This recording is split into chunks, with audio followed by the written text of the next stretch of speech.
palabra es una lámpara a mis pies y una luz que alumbra mi ser. Tu palabra es una lámpara a mis pies y una luz que alumbra mi ser.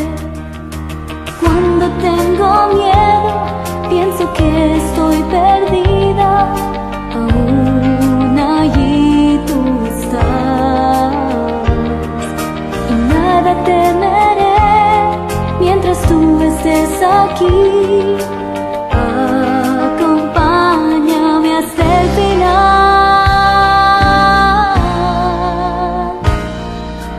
Tu palabra es una lámpara a mis pies y una luz que alumbra mi ser. Tu palabra es una lámpara a mis pies y una luz que alumbra mi ser. A pesar de tu amor, a veces tengo dudas. Te ruego, Jesús, sé mi guía. A tu lado quiero andar y amarte hasta el fin. Por favor, perdóname.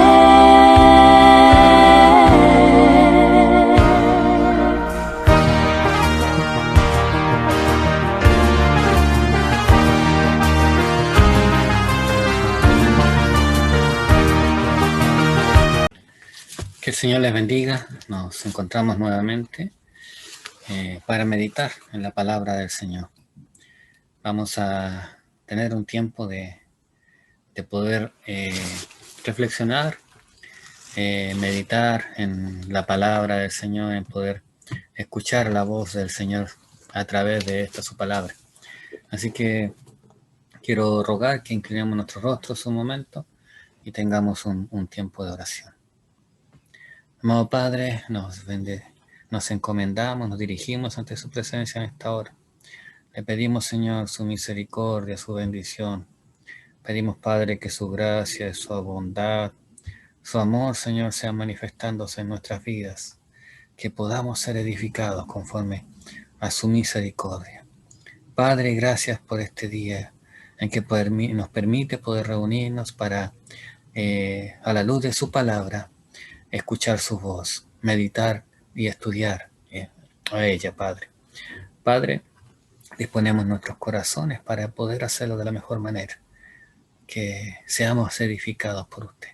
Gracias, bendito Dios, por lo que usted, Señor, ha preparado para nosotros en esta hora. Le bendecimos, Señor, en el nombre de su Hijo amado Jesucristo. Amén. Bien, vamos a pasar al pasaje que hemos estado mirando ya por algunas semanas, el capítulo 6 del Evangelio de Juan, y hoy estaremos viendo los últimos versículos de este capítulo y así terminando con este estudio de este capítulo y esta parte de la vida del Señor Jesucristo para seguir avanzando en las próximas semanas. Juan, en capítulo 6, básicamente nos está enseñando o contando acerca del acontecimiento que ocurrió después de la alimentación de los 5,000 y ese suceso cuando el Señor caminó sobre el mar, y ahora al otro lado esta conversación que tuvo con los judíos y que tiene que ver con la importancia del Señor Jesús. Y hoy vamos a ver la última parte de esta conversación y esta predicación, podríamos decir, que el Señor entregó a los judíos en su momento. Así que vamos a leer ya desde el versículo 36 al 40, en donde nos habla de esta afirmación que hace el Señor Jesús, que dice: he descendido para hacer la voluntad del que me envió. Versículos 36 al 40 dice la siguiente: mas os he dicho que aunque me habéis visto, no creéis. Todo lo que el Padre me da, vendrá a mí, y al que me viene, no le echo fuera. Porque he descendido del cielo, no para hacer mi voluntad, sino la voluntad del que me envió. Y esta es la voluntad del Padre, el que me envió, que de todo lo que me diere no pierda yo nada, sino que lo resucite en el día postrero. Y esta es la voluntad del que me ha enviado, que todo aquel que ve al Hijo y cree en él tenga vida eterna, y yo le resucitaré en el día postrero.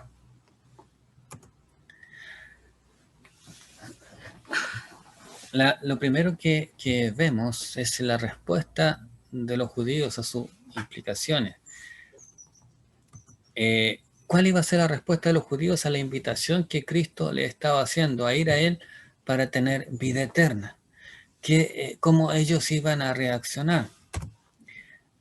Lamentablemente, una vez más, ellos se habían negado a creer en el Señor Jesús, a recibirle y aceptarle como el Mesías, como el enviado.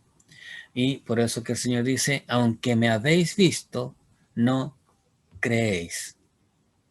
Y bueno, más adelante vamos a ver una explicación más profunda acerca de este fenómeno, pero vemos que el Señor le está diciendo a los judíos que aunque le han visto, no creen en él. No, o sea, ellos aceptaban que Jesús estaba ahí, que era un hombre, que era un carpintero, que era judío, que era de Nazaret, que había nacido en Belén. Lo que no aceptaban era que él era el Mesías, el Hijo de Dios. Esa deidad del Señor Jesús, ellos no lo aceptaban. El milagro de los panes había despertado en ellos ese apetito por las maravillas, los milagros, las señales que el Señor hacía, pero no había producido fe en ellos, o sea, verdadera conversión en su vida. Los milagros no habían hecho que ellos se convirtieran, reconocieran al Señor Jesús como su Señor, como el Mesías, como el Salvador. Como hoy en día muchas personas reciben o ven una obra especial del Señor en sus vidas, sanidad, respuesta a su oración, pero eso no hace que ellos se conviertan. Eso solo hace que ellos puedan recibir un beneficio. Y después seguramente van a esperar recibir otro, o cuando tengan alguna necesidad, acudirán a Dios esperando recibir algún beneficio de parte de Él. Pero no se produce una conversión, no en todos los casos, no asegura que se produzca una conversión. En algunos casos sí, en algunos casos ante la evidencia de milagro hecho por el Señor, las personas se humillan y reconocen al Señor como su Señor y su Salvador, pero en muchos casos no. Por lo tanto, no es una norma, una regla que diga que todos aquellos que vean un milagro del Señor se van a convertir. No, no es así. Lo mismo que los judíos. Habían visto al Señor alimentar a 5.000 personas con 5 panes y 2 peces, pero eso no les produjo en su vida esa conversión, que ellos reconocieron al Señor como el Señor y Salvador de su vida. Ellos, a pesar de que le habían visto hacer todo lo que el Señor había hecho, aún así ellos negaban a creer en Él. Ellos negaban que Él fuera el Mesías, que fuera el Salvador. El Señor dice, porque he descendido del cielo, no para hacer mi voluntad, sino la voluntad del que me envió.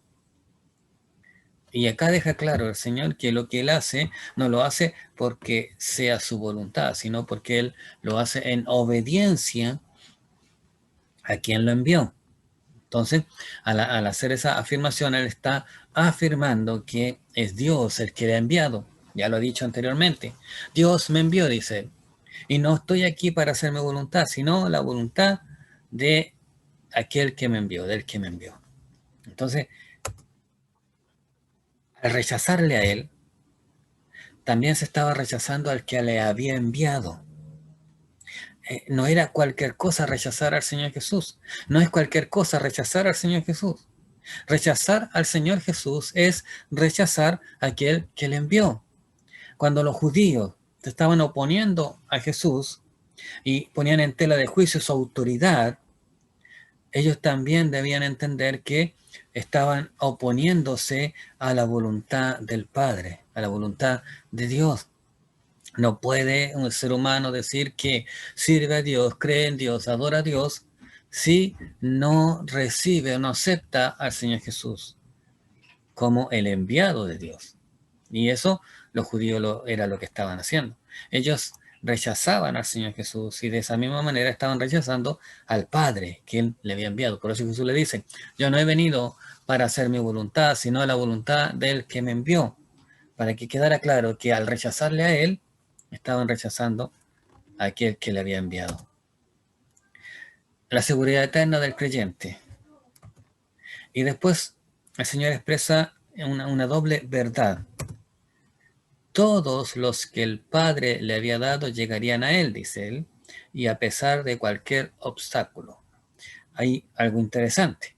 Todos aquellos que el Padre le había entregado, había dispuesto que iban a recibirle a Él, a reconocerle a Él como el Señor, como el Salvador, todos, sin faltar ninguno, iba a llegar al Señor Jesús e iban a recibirle a Él.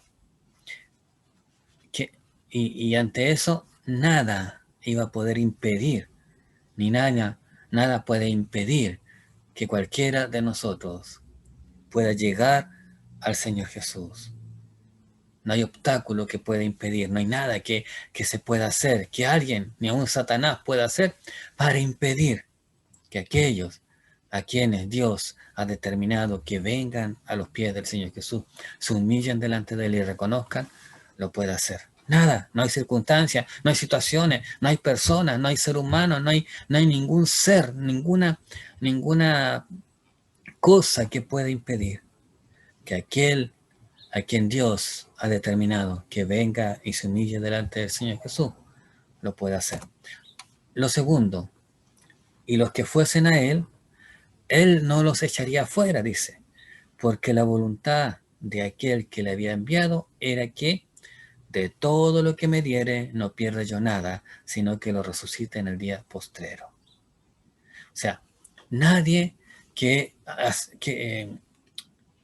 Dios ha determinado que reconozca al Señor Jesús como su Señor y Salvador, nadie va a dejar de hacer eso o va a dejar de cumplir eso porque ya está determinado por el Señor. Y contra eso no hay nada, absolutamente nada que lo pueda impedir. Y lo segundo es que todo aquel que venga al Señor Jesús y le reconozca como su Señor y su Salvador, Él no los iba a rechazar. Él no iba a rechazar a nadie. Él no va a rechazar a nadie ni rechaza a nadie que se humille delante de Él y le reconozca como Señor y Salvador. ¿Por qué? Porque Él dice, de todo lo que me diere el Padre, no pierda yo nada, sino que lo resucite en el día postrero. O sea, nada ni nadie puede impedir que una persona pueda alcanzar la salvación y tampoco nadie puede impedir que el Señor salve a quienes han venido a Él. Ni aun Él los va a rechazar. Él no va a rechazar a nadie. No le va a cerrar la puerta a nadie que venga humillado ante sus pies pidiendo de su misericordia. La segunda afirmación que el Señor Jesús está haciendo se trata de una doble promesa que Él hace. De todo lo que me diera, no pierda yo nada. A los que son suyos, Él los protegerá hasta el fin. A los que son de Él, Él los guardará, los cuidará, los protegerá. Nada se los podrá arrebatar de su mano.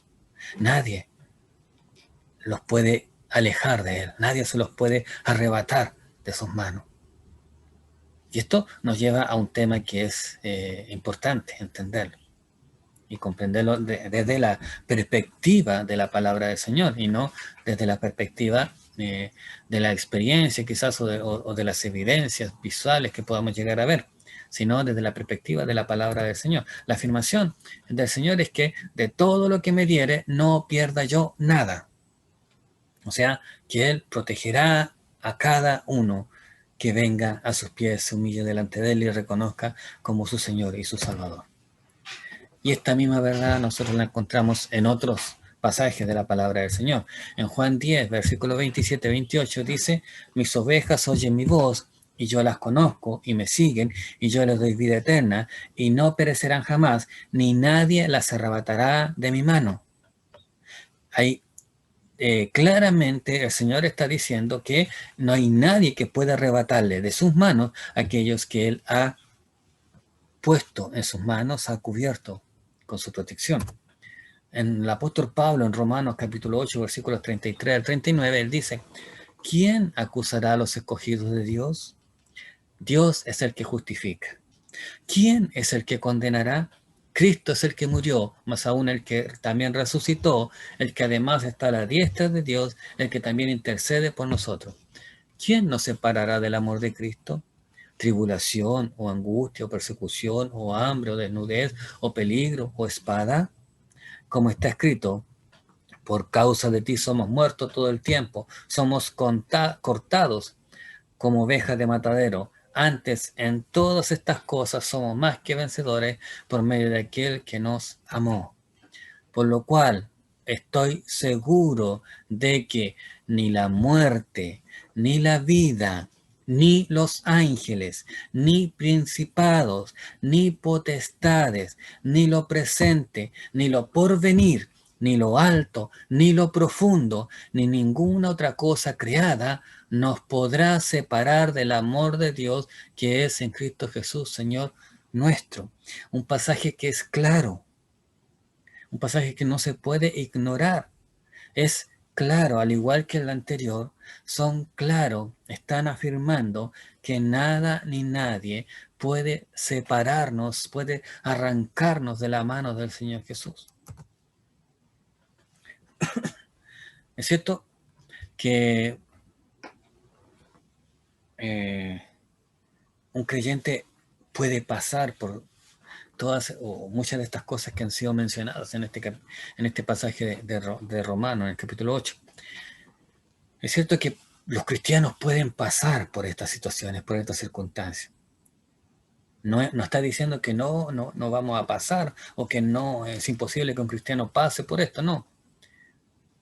Pablo lo que dice es que ninguna de estas situaciones, circunstancias, va a hacer que la persona pierda la salvación. Y si alguien pudiese perder la salvación, esto quiere decir que Cristo y Dios el Padre habrían fracasado en su misión de cuidar de esta o de aquella persona. Y hacer esa afirmación es afirmar algo que es imposible. Por eso que podemos afirmar que la salvación no se puede perder. ¿Por qué? Porque hay textos bíblicos que están diciendo categóricamente que todos aquellos que vienen al Señor Jesús no son rechazados, y los que son recibidos por el Señor Jesús, Él los cuida y nada ni nadie los puede arrebatar de su mano. Ahora, algunos cuestionan esta afirmación porque básicamente están enfocados en la experiencia. La experiencia, mi experiencia, no puede normar mi doctrina. La doctrina está claramente establecida, la enseñanza está claramente establecida en la palabra del Señor, en la Biblia. Solo ella, solo la Biblia puede darme a mí la enseñanza o la doctrina que yo voy a creer y voy a aceptar. Ahora, no puedo yo en ninguna área, en ninguna circunstancia, basar una verdad en base a la experiencia, ya sea mía o de alguien más. Y el gran problema de aquellas personas que afirman que la salvación sí se puede perder es en base a experiencia. Y esa experiencia les ha llevado muchas veces a conocer a personas que se han confesado como creyentes, pero después, al tiempo, se han ido al mundo o se han retractado, por así decirlo, de su conversión, de su confesión. Pero no podemos nosotros armar o hacer una doctrina en base a la experiencia, ya sea mi experiencia o la experiencia de otra persona, si esta experiencia no es acorde con lo que la palabra del Señor dice. Cuando yo me enfrento a una situación así, en donde hay alguien, o no solo alguien, sino muchos que han hecho su confesión de fe, han recibido, han confesado al Señor como su Señor y su Salvador, aún han predicado, aún han enseñado, aún han liderado, y después, en algún momento, por alguna circunstancia, esa persona se ha, podríamos decir, se ha apartado del Evangelio del cristianismo, se ha ido al mundo y se ha puesto a hacer cosas que son claramente mundanas, que no identifican al cristiano. Yo no puedo afirmar que ese hombre o esa mujer ha perdido su salvación. Lo que yo tengo que hacer es que lo que dice la palabra del Señor. En las citas anteriores hemos considerado que todo aquel que ha llegado por la fe a estar en las manos del Señor nunca se podrá perder. Y recordemos siempre que la fe no es una obra que nos hace merecedores de esta posición, sino que es simplemente nuestro reconocimiento de que no podemos salvarnos por nosotros mismos y por eso nos ponemos en las manos de Cristo para que Él nos salve. No es algo que yo hago, no es que yo ejerzo mi fe, no es que yo hago uso de mi fe para alcanzar salvación, no.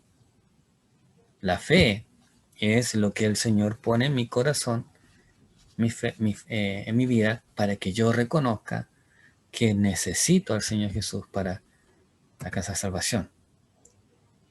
A partir de ese momento, nuestra salvación depende única y exclusivamente de Él, del Señor, no de nosotros. Ahora, eso a mí no me autoriza ni me justifica para yo tomarme de eso y decir que yo puedo hacer cualquier cosa. Total, yo ya he alcanzado la salvación y nada me puede quitar eso. No. No podemos nosotros, habiendo alcanzado la salvación, habiendo reconocido al Señor como nuestro Salvador, habiendo reconocido que necesitamos al Señor para alcanzar la salvación, seguir pecando y seguir actuando como si el pecar o el ofender a Dios no nos afectara.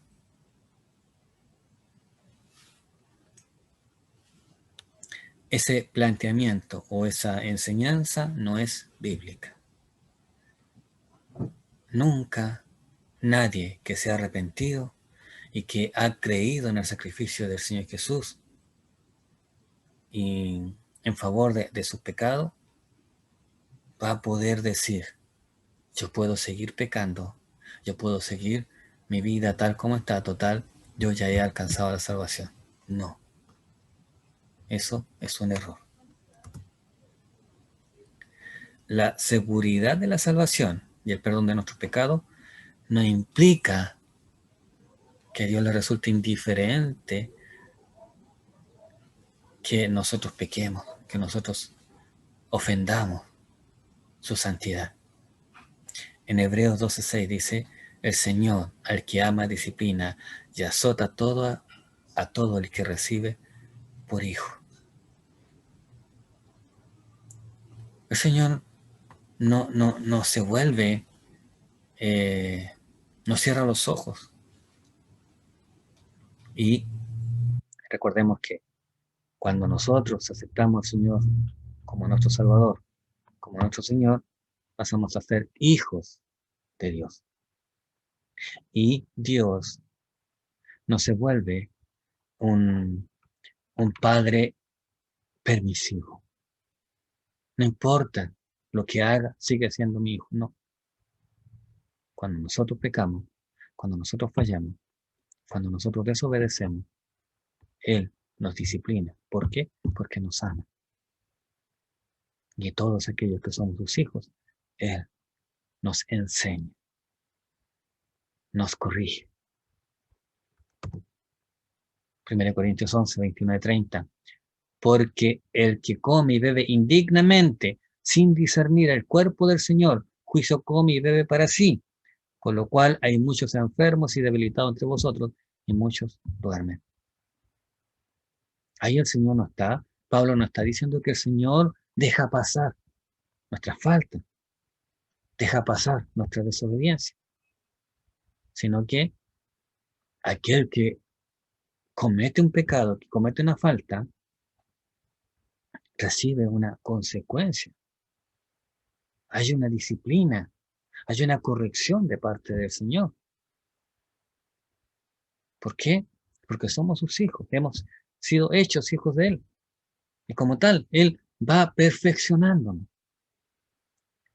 Entonces, Él pone en nosotros, en nuestra mente, ese conocimiento de que nosotros no podemos ofender al Señor, no podemos pecar contra el Señor porque eso no le agrada a nuestro Padre. Y como no le agrada a Él, Él nos va a corregir, Él nos va a disciplinar porque nos ama. Entonces, el hecho de que nada nos pueda separar del amor de Él no quiere decir que nosotros tengamos una libertad para hacer lo que queramos. ¿Por qué? Porque el Señor ha dejado claramente establecido que nosotros no podemos pecar sin recibir una disciplina, un castigo, una consecuencia de nuestra acción. Y por otro lado, también este pasaje nos enseña que no todo aquel que se dice creyente o que sigue a Jesús es verdaderamente un creyente. Aquí vemos a una multitud que está siguiendo, buscando al Señor Jesús, porque le vieron hacer un milagro, porque vieron que Él alimentó a 5.000 personas o más de 5.000 personas con 5 panes y 2 peces, pero que cuando más tarde llegaron a comprender lo que significaba ser un creyente, se volvieron atrás. Cuando el Señor les dijo lo que era, lo que implicaba ser un creyente, ellos se volvieron atrás. ¿Siguieron a Jesús? Sí. ¿Andaban detrás de Jesús? ¿Buscaron a Jesús? Sí. ¿Se identificaron? Y muchos los quizás lo identificaron con Jesús, sí. Pero cuando el Señor Jesús les dice lo que significa, lo que implica ser un cristiano, un seguidor de Cristo, un creyente, ellos simplemente dicen, no, esto no lo podemos hacer nosotros, así que nos vamos. No todo el que me dice Señor, Señor, entrará en el reino de los cielos, sino que aquel que hace la voluntad de mi Padre que está en los cielos.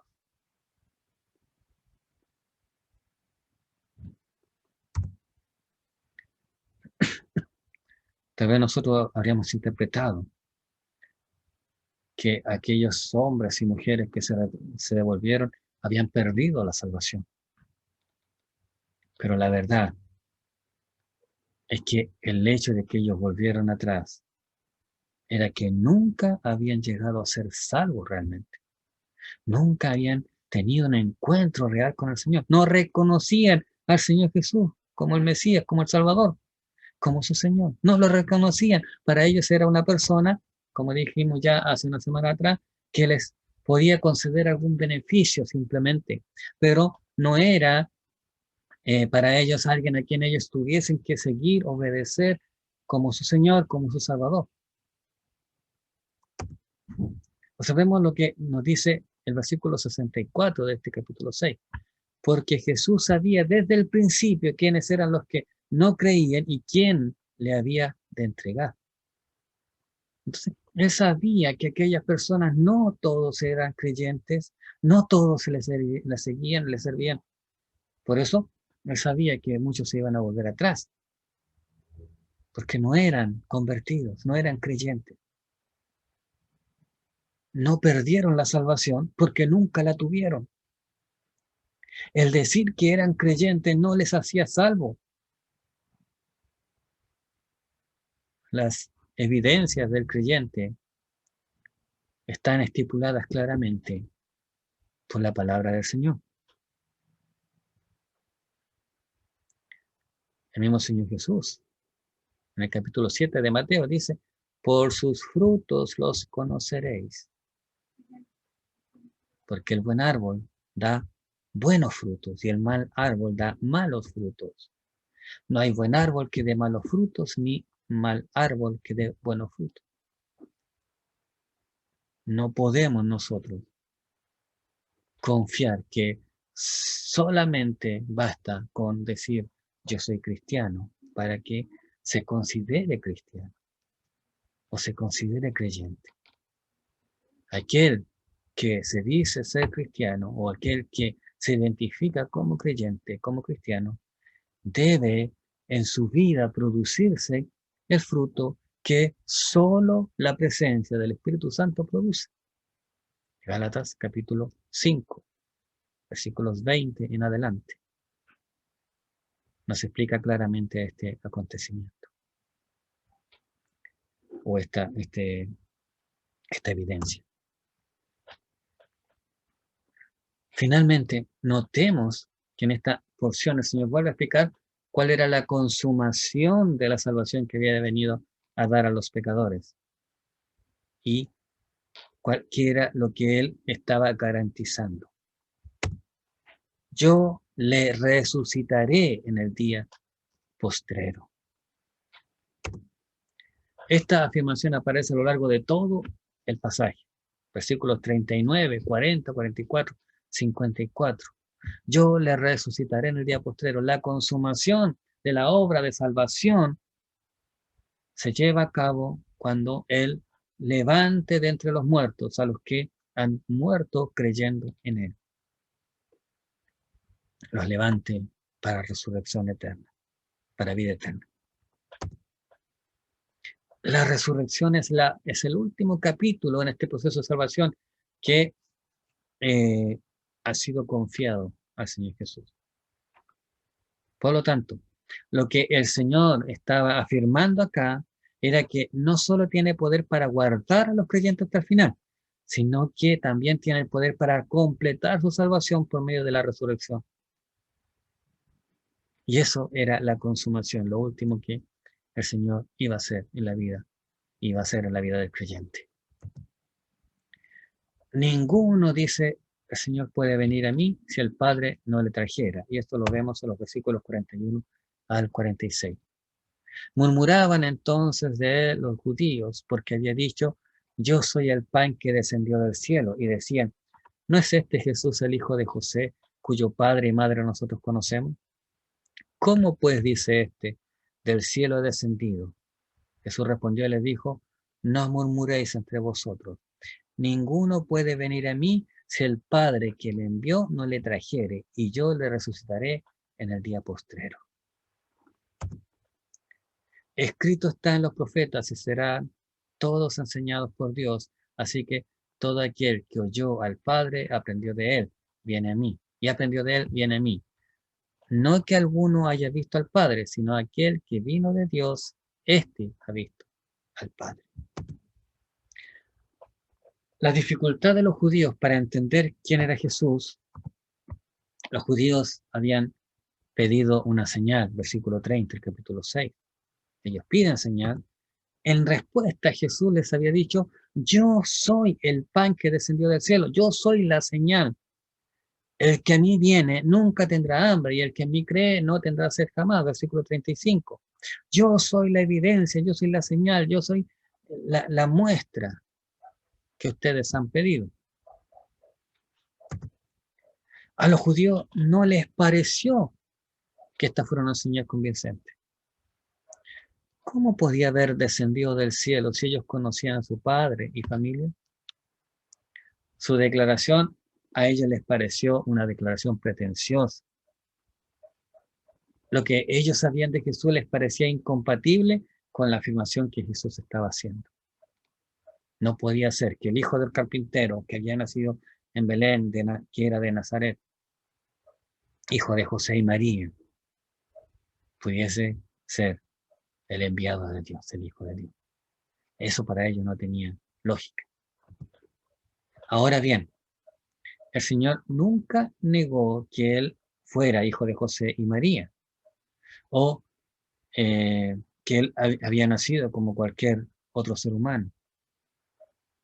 Pero en ningún caso esto anulaba el hecho de que Él fuese el enviado de Dios, el que había descendido del cielo. Eso no impedía su relación familiar, la relación familiar que tenía, no impedía la afirmación que él estaba haciendo de que él era el enviado de Dios. Lo que ellos, los judíos, estaban manifestando era sus dificultades para aceptar esta doble naturaleza humano-divina del Señor Jesús. Ellos estaban expresando que no podía ser. Eso es lo que murmuraban. ¿Cómo este puede ser el enviado de Dios? ¿Cómo puede ser hijo de José y María y al mismo tiempo ser el enviado de Dios? Haber descendido del cielo. Y quizás nosotros podemos identificarnos con ellos, ya que las evidencias que ellos tenían era lo que conocían, habían visto a Jesús desde niño, desde pequeño, veían su condición pobre, humilde, que había sido un hombre que se había criado en un pueblo insignificante de Galilea. Y con razón ellos se preguntaban, ¿cómo podía ser al mismo tiempo el preexistente Hijo de Dios enviado por el Padre y ser hijo de José y María? Para ellos eso no tenía lógica. Y su gran dificultad no era tan extravagante. Quizás nosotros, en su lugar, hubiésemos reaccionado de la misma manera. Pero en respuesta al Señor, hizo esta declaración que dejó asombrado a muchos y aún hoy en día deja asombrado a muchos. Ninguno puede venir a mí si el Padre que me envió no le trajere. ¿Por qué sorprende esta declaración? Porque esta declaración está afirmando categóricamente y claramente que nadie puede alcanzar la salvación si no ha sido determinado por Dios. Si no es Dios el que trae a la persona, el Señor Jesús, nadie puede alcanzar salvación. Y cuando entendemos esta frase, hay muchas cosas que dejan de tener sentido cuando nosotros empezamos a presionar a las personas para que vayan a la iglesia, cuando empezamos a forzar a las personas a que hagan una decisión. No tiene sentido, porque no es en nuestra fuerza, no es según lo que nosotros hagamos. Cuando nosotros empezamos a manipular un poco las cosas para que la gente pueda llegar a la iglesia, como si el fin fuese que la gente se haga miembro de la iglesia, como lo tienen muchas sectas, que su fin es que las personas se hagan miembros de su iglesia, de su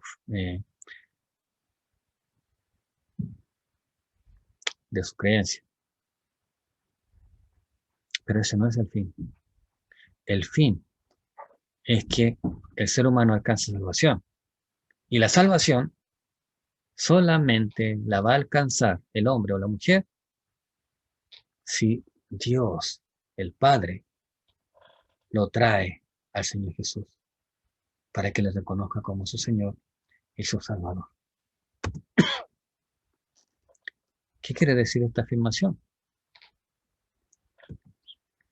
Ninguno puede venir a mí si el Padre que me envió no le trajere. Eso fue lo que el Señor dijo. Con eso el Señor está diciendo, miren, no pierdan su tiempo en reflexionar, en pensar en esto, en lo que yo les estoy diciendo. Yo no les estoy diciendo esto para convencerlos.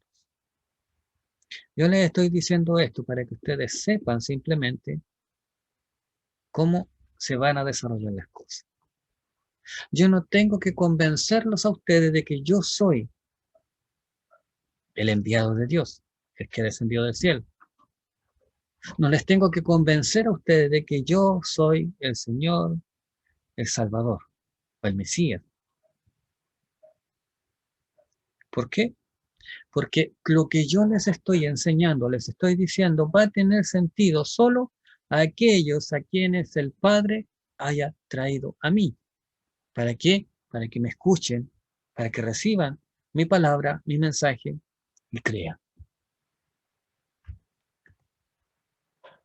En primer lugar, nosotros debemos hacer un esfuerzo por entender esta afirmación dentro del hilo de la conversación que el Señor está teniendo con los judíos ahí. No nos debemos desconectar de esta conversación para poder entender esta frase. Y la conversación iba en ese sentido. Él hizo esa afirmación, yo soy el pan que ha descendido del cielo. Los judíos dicen, ¿cómo puede ser? Y murmuraban entre sí, ¿cómo va a ser este? Si este es hijo de José y María, nosotros lo conocemos de pequeño. Podríamos decir, es un hombre que no tiene nada, sí, no tiene nada de valor. ¿Cómo va a ser?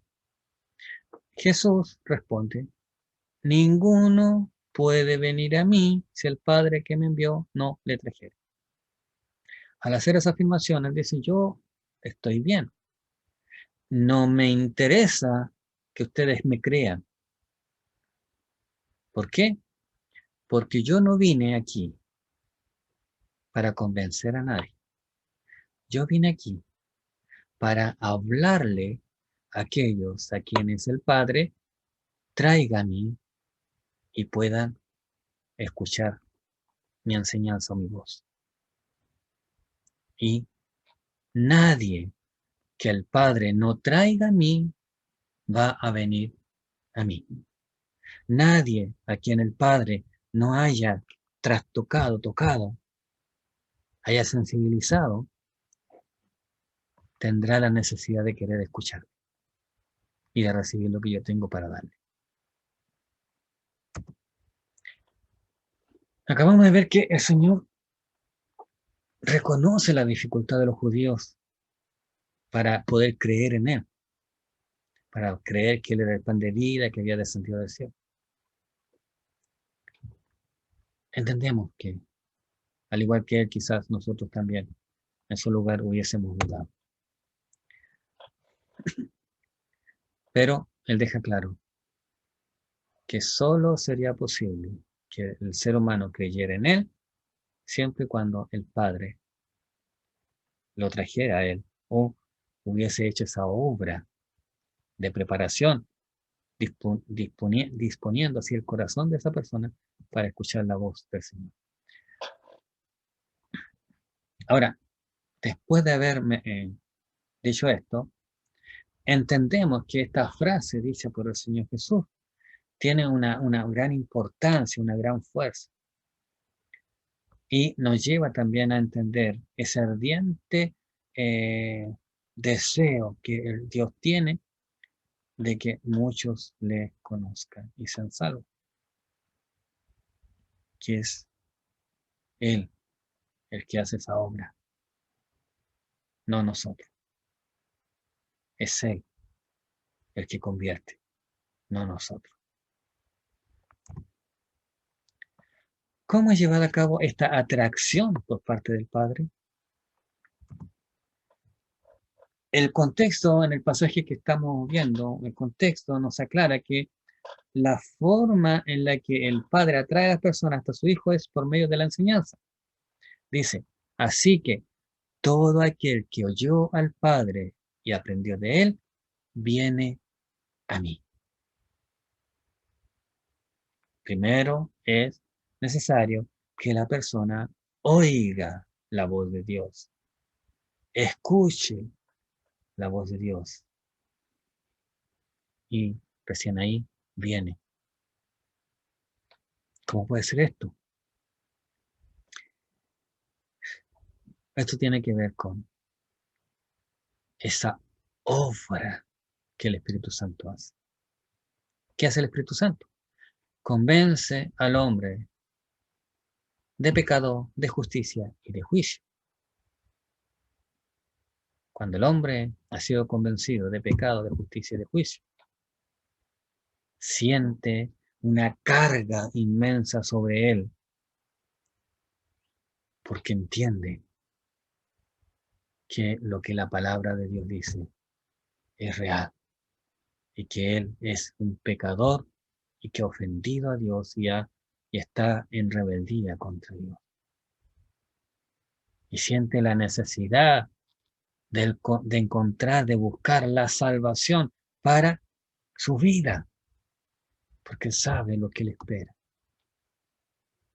Entonces, recién ahí aparece la persona del Señor Jesús en la vida de esta persona, de este hombre o de esta mujer, y esa persona, el Señor Jesús, se transforma en la respuesta para su gran necesidad, para su gran aflicción. Así que todo aquel que oyó al Padre, escuchó lo que la Biblia habla, lo que la Biblia dice, entendió lo que la Biblia dice y la hizo y se hizo realidad en su vida, llevándole a entender su condición de pecado y su condición de condenado. Solo aquella persona viene al Señor Jesús en humildad, humillado, para pedirle al Señor que tenga misericordia de su vida. Así, pues la lectura y la enseñanza de la palabra son el medio fundamental por el que el Padre atrae a las personas a Cristo. No es sino la palabra la que habla al corazón de las personas, no es nada más.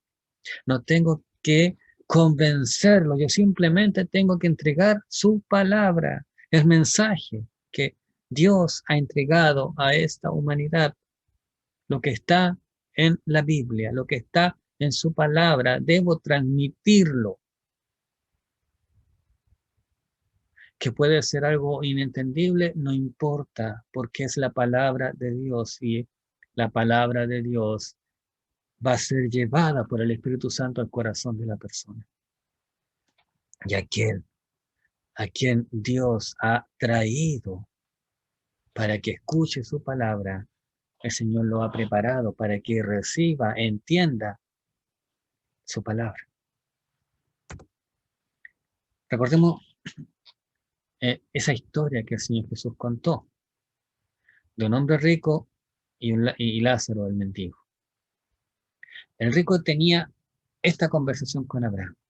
Recordemos que ambos murieron, el rico y Lázaro.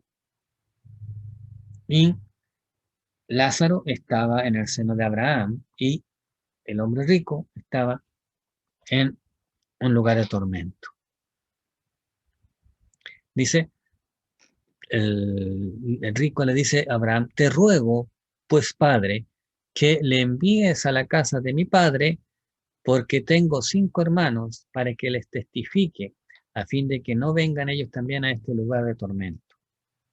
Y Abraham le dijo, a Moisés y a los profetas tienen, óiganlos.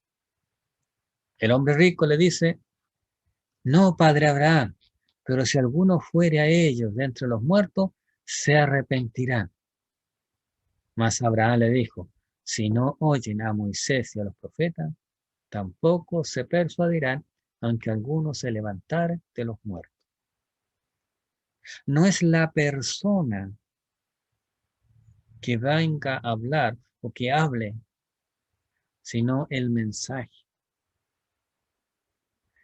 Abraham le dice, tienen a Moisés y los profetas, no está hablando de las personas de Moisés y la persona de los profetas, sino a lo que ellos dejaron. ¿Qué dejó Moisés? El Pentateuco, la ley, los 5 primeros libros del Antiguo Testamento, y los profetas fueron los que profetizaron en los tiempos de los reinados de Israel. Y fueron los que dejaron el mensaje, la palabra de Dios enviada a través de ellos al pueblo. Entonces Abraham le dice a este rico, tienen la escritura. Ella es suficiente para hablar al corazón a quien Dios ha preparado para creer. Pero a quien no ha sido preparado para creer, aunque vaya alguien y se levante de entre los muertos, ni aun así le va a creer. La evidencia, el Señor Jesús resucitó, estuvo 40 días en esta tierra. Después de haber resucitado, después de haber muerto y resucitado, Él estuvo 40 días con sus discípulos, con mucha gente. Pero sin embargo, muchos no creyeron en Él. Muchos le rechazaron. Aquí vemos entonces la tremenda importancia que la palabra de Dios tiene para que el hombre llegue a la fe en Cristo. La palabra de Dios es lo único que va a hablar al corazón del ser humano. El apóstol Pablo relaciona también esto cuando dice, así que la fe es por el oír y el oír por la palabra de Dios. La palabra de Dios sigue siendo el centro. Es el Señor el que prepara el corazón para que la palabra sea entendida, recibida, aplicada y vivida por el ser humano. Luego, insiste en el mismo principio que antes veíamos. Romanos 10, 17 y 18. No han oído, antes bien, por toda la tierra ha salido la voz de ellos y hasta los fines de la tierra sus palabras. Esto es así. El propósito de Dios es atraer a todos los hombres a Él por medio de su palabra. La palabra de Dios es predicada, la palabra de Dios es predicada. Y cuando la palabra de Dios es predicada, aquellos corazones que el Señor ha preparado la van a recibir. Pero los que no han sido preparados jamás la van a entender. Por eso que el Señor dijo lo siguiente, lo vamos a ver un momento más. Cabe entonces preguntarnos, ¿por qué entonces la mayoría de los judíos fracasaron en reconocer al Señor Jesús como el enviado de Dios? La razón no se debe buscar en una falta de capacidad de parte de Dios para explicar su verdad o dar de una forma correcta el mensaje. No es que falló Dios al entregar el mensaje de una manera errónea. No es que no se hizo como debía hacerse, no se le hizo, no fue suficientemente claro o no fue suficientemente entendible, no se usó un lenguaje más sencillo. No, no fue ese el problema. No es que Jesús usó quizás un lenguaje demasiado elevado, algo que no se podía entender, algo que para ellos era incomprensible. No, no fue ese el problema, ni ese es el problema hoy en día. La Biblia afirma en varias oportunidades, en varias ocasiones, que todos son enseñados por Dios. Sin embargo, para poder conocer a Dios, más importante que nuestro intelecto es el deseo de obedecerle de verdad. No es un asunto de intelecto, no es un asunto de comprensión, es un asunto de la disposición que yo tengo para obedecer al Señor. Me explico. Si yo voy y leo la Biblia diciendo, Señor, quiero que me digas qué tengo que hacer, y abro la palabra del Señor, y el Señor me dice ahí, tienes que hacer esto y esto y esto. Yo cierro la Biblia y digo, así es, Señor, y voy a tratar de hacerlo. Pero si mi disposición es abrir la Biblia y ver qué es lo que dice, y después de leer lo que dice ahí, voy y digo, pero ¿será esto lo que Dios dice? ¿Será tan así? ¿Por qué no comprobamos si así empiezo yo? No se trata de eso. Yo tengo que ir a la palabra del Señor con un corazón dispuesto a simplemente escuchar la voz de Dios y no a ver si es así. El Señor lo resumió de la siguiente manera. El que quiera hacer la voluntad de Dios conocerá si la doctrina es de Dios o si yo hablo por mi propia cuenta. El que quiere conocer la voluntad de Dios sabrá que lo que yo estoy enseñando es de Dios. O si yo estoy hablando por mi propia cuenta. Si yo voy con la disposición de escuchar la voz de Dios, recibiré el mensaje y mi vida será edificada, confrontada, fortalecida, exhortada, etc. Pero si yo voy con una disposición a analizar la Biblia, analizar lo que dice, analizar si es así o no, y lo comparo con la enseñanza de otros libros, de otras personas, lo más probable es que nunca logre entender lo que la palabra del Señor dice. La verdad de Dios queda escondida para aquellos que deciden fiarse de su propia sabiduría y su propio entendimiento. Este fue el problema de los eruditos judíos, a quienes el Señor les refirió en esta oración. Yo te alabo, oh Padre, Señor del cielo y de la tierra, porque escondiste estas cosas de los sabios y entendidos y las has revelado a los niños. Sí, Padre, porque así te agradó. Cosas que los sabios y entendidos no pueden entender, no pueden comprender, aquellos a quienes el Señor ha preparado sus corazones, la reciben y la entienden. Aunque no tengan grandes estudios, aunque no sean hombres letrados, pero son sensibles a la voz de Dios. Podemos ver entonces un resumen de este proceso al comienzo del Evangelio de Marcos. Allí el Señor presentó sus credenciales por medio de sus milagros y enseñanzas, pero la respuesta de los judíos fue de rechazo, al punto de que le llegaron a acusar de tener un espíritu inmundo. Marcos 3:30. A partir de ese momento, el Señor empezó a usar las parábolas en su enseñanza, con un claro propósito de hacer una diferencia entre los que estaban fuera y sus discípulos que le seguían. Eso lo veo en Marcos capítulo 4, versículos 10 al 12. Él les habla en parábola. ¿Por qué? Porque aquellos que confían en su conocimiento, en su sabiduría, en su intelecto, no iban a poder entender estas parábolas. Pero aquellos a quienes Dios había preparado su corazón iban a recibir estas parábolas y solo ellos las iban a poder entender. ¿Creéis en Dios? Creed también en mí, dice el Señor Jesús. Y otra cuestión que debemos tener en cuenta para entender correctamente este pasaje tiene que ver con el momento concreto en que el Señor hizo esta afirmación y a quienes se lo dijo. Empecemos por notar que algunos de aquellos discípulos ya eran auténticos creyentes en Dios. Antes de su encuentro con el Señor Jesucristo ya creían en Dios. Pero ahora Cristo demandaba de ellos que creyeran en Él de la misma manera que hasta ese momento habían creído en Dios. Entonces, esto es a lo que el Señor les exhortó en el aposento alto cuando les dijo, ¿creéis en Dios?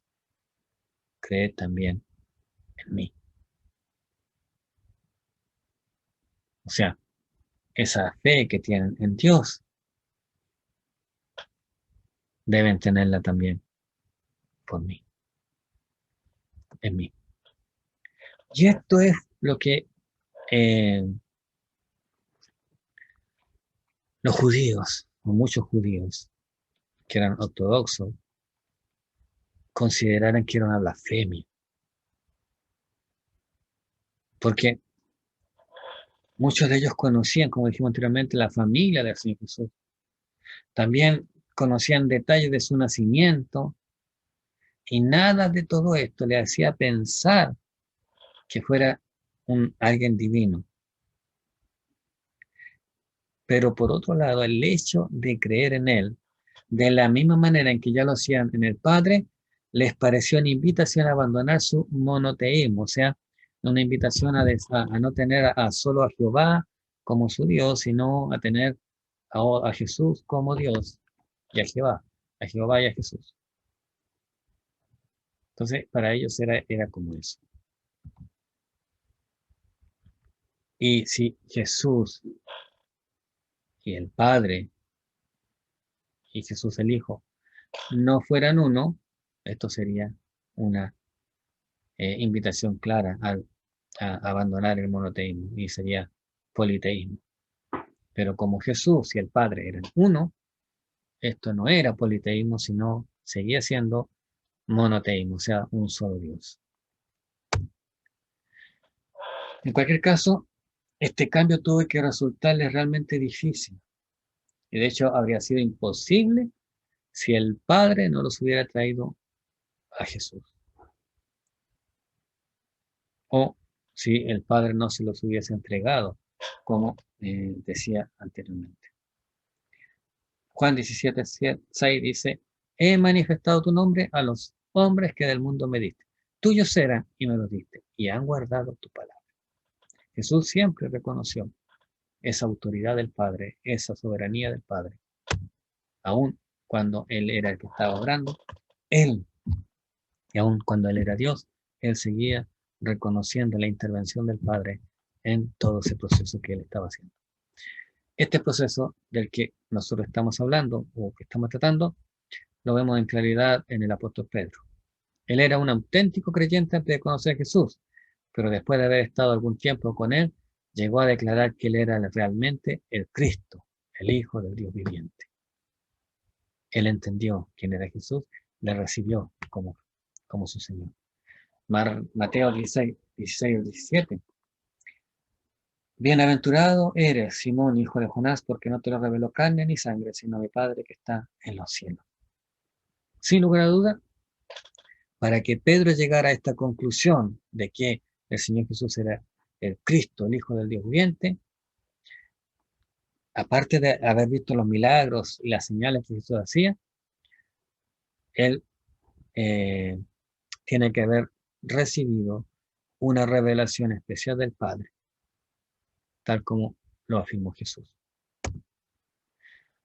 Por último, notemos que aunque aquí no se menciona explícitamente el Espíritu Santo, este tiene un papel fundamental en la revelación de quién es el Hijo, ya que la misma noche en la cual el Señor Jesús fue entregado, dijo que el Espíritu Santo les enseñaría, convenciéndole de pecado y mostrándole la necesidad de creer en Cristo.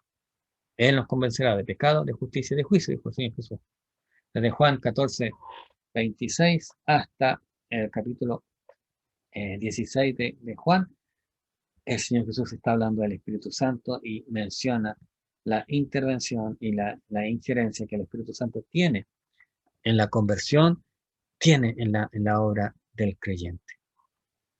Así que Él deja en claro que el Señor Jesús, perdón, el Espíritu Santo, es el que lleva a cabo esa obra de convencimiento o de conversión en la persona para que pueda venir a Cristo y reconocerle y recibirle como su Señor y su Salvador.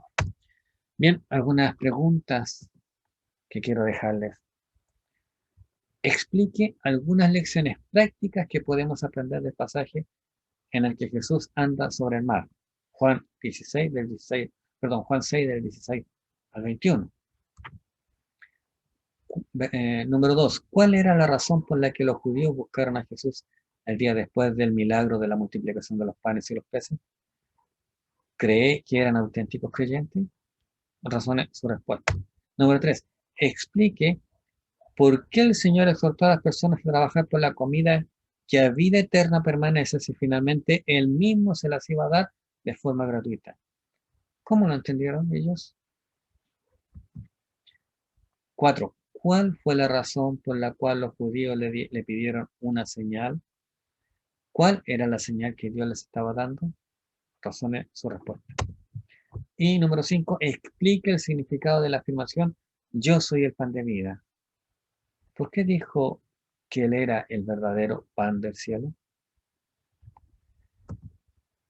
Muchas gracias por haber estado acá, por escuchar, y espero de todo corazón que haya sido un tiempo de bendición y de edificación para su vida. Si Dios así lo permite, la próxima semana nos estaremos viendo. Mientras tanto, que el Señor les bendiga, que el Señor les guarde y el Señor siga hablando a través de su palabra y siga trayendo claridad a nuestras vidas. Muchas bendiciones. A tu lado quiero andar y amarte hasta el fin. Por favor, perdóname. Tu palabra es una lámpara a mis pies y una luz que alumbra mi ser. Tu palabra es una lámpara a mis pies y una luz